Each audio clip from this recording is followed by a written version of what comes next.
Pink shower tree প্রকৃতির এক অনিন্দ্য সুন্দর সৃষ্টি। এটি বাংলাদেশে লাল সোনাইল বা ক্যাসিয়া জাভানিকা নামেও পরিচিত। গ্রীষ্মের তপ্ত রোদে যখন এই গাছটি গোলাপি ফুলে ছেয়ে যায় তখন মনে হয় যেন কোনো শিল্পী বনের মাঝে গোলাপি রঙের আলপনা এঁকে দিয়েছেন। লাল সোনাইল একটি মাঝারি থেকে দ্রুত বর্ধনশীল পর্ণমোচী বৃক্ষ। এটি সাধারণত 25 থেকে 40 ফুট পর্যন্ত লম্বা হতে পারে। এর শাখা প্রশাখাগুলো বেশ ছড়ানো এবং কিছুটা নিচের দিকে ঝুলে থাকে, যা গাছটিকে একটি ছাতার মতো আকৃতি দেয়। এর পাতাগুলো যৌগিক এবং জোড়ায় জোড়ায় সাজানো থাকে। বসন্তের শেষে বা গ্রীষ্মের শুরুতে যখন পাতা ঝরে গিয়ে ডালে ডালে গোলাপি ও সাদাটে ফুলের থোকা দেখা দেয় তখন এর সৌন্দর্য চরমে পৌঁছায়। এটি ফ্যাবেসি পরিবারের অন্তর্ভুক্ত।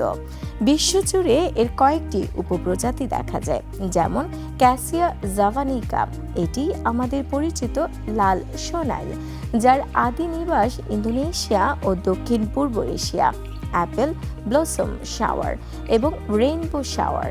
লাল সোনাইল মূলত ক্রান্তীয় অঞ্চলের গাছ।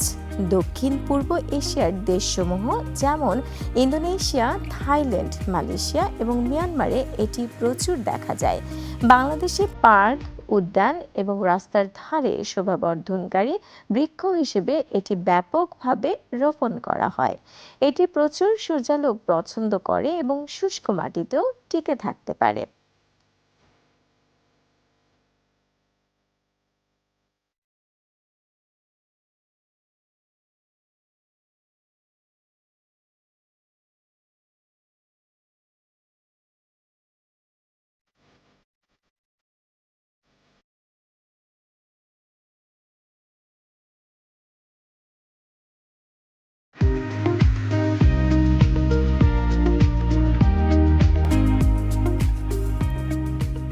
কেবল সৌন্দর্য নয়, লাল সোনাইলের বেশ কিছু ঔষধি ব্যবহার রয়েছে।